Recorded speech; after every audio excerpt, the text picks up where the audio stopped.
Hello, I'm Bradley Smith. Welcome back to This Week in History, and today we'll be talking about history events from the week of March 16th through March 22nd.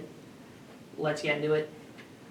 On March 16th, 1935, Adolf Hitler officially announced the rearmament of Germany and reintroduction of military conscription to form the Wehrmacht.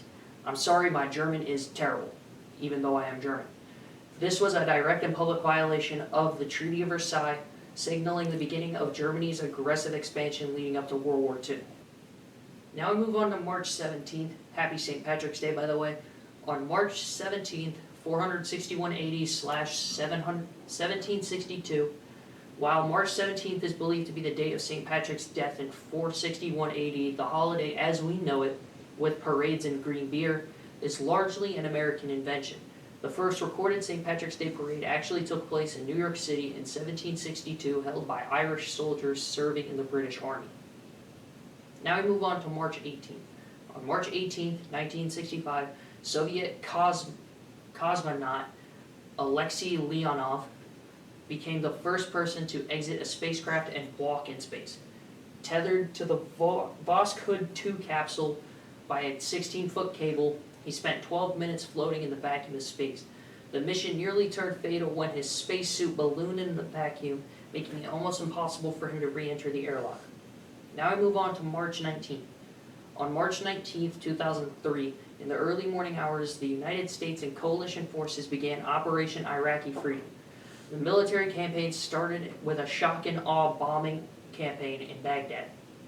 This event fundamentally reshaped the geopolitics of the Middle East and remains one of the most debated military actions in the 21st century.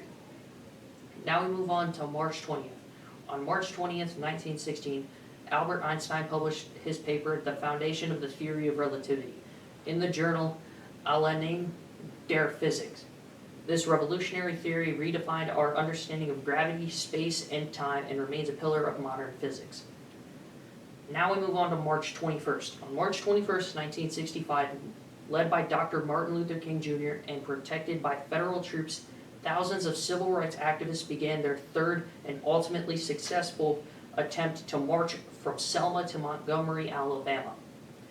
This 54-mile journey was a turning point in the civil rights movement, leading directly to the passage of the Voting Rights Act in 1965. Finally, on March 22nd, 1765, in a move that would eventually lead to the American Revolution, the British Parliament passed the Stamp Act. This was the first direct tax on American colonies, requiring all printed materials, including legal documents, newspapers, and even playing cards, to be produced on stamped paper from London. The resulting taxation without representation protests became a primary catalyst for colonial independence. That's all I got for this week. Next week I will bring you more historical facts for that week, but until then, see you guys next time. God bless America.